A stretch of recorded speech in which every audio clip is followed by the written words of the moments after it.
to know what you were talking about when you said that you were disappointed with the Declaration. Because the declaration in paragraphs 3 and 30, should I speak in French or in English? In English for the blog. Oh, sorry.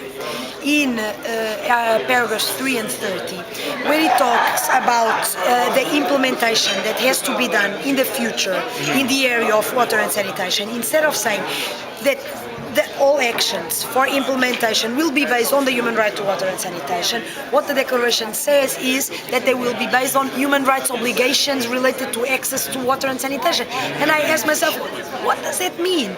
And the problem is that nobody knows what that means because each country can interpret it differently. Okay. So I can say, oh, my obligations are A and B, and the other one says my obligation is C and D, and it can mean nothing. So when you talk, it's nothing. It's empty. It's empty. It can be empty, of course.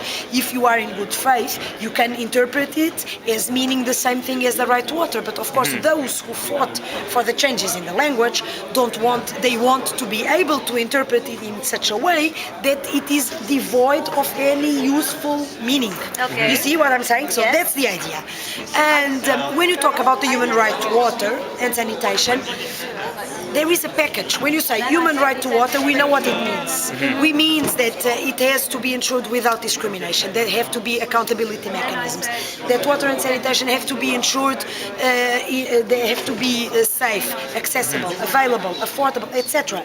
So when you talk about human rights obligation, I don't know what it is. I don't know what it is. And That's the danger. Did specific member states want this language to be purposely vague? Of course. Yeah? Of course. Why do you think the previous draft had a reference to human right to water and sanitation? It was changed. Why?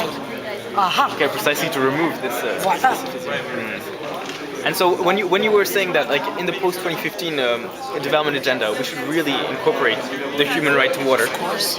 Do you think we'll have the same type of political Yes. obstacles? I think that I'm thinking in Rio and then after when we're defining. I think that we should not be overconfident, and I think that we have to stay vigilant until the end, not to allow that with Rio and the post-2015 development agenda we see the same thing happening that is very probably going to happen tomorrow here. Okay. Do you have any suggestions for us to do as a stakeholders? Make noise. Yeah.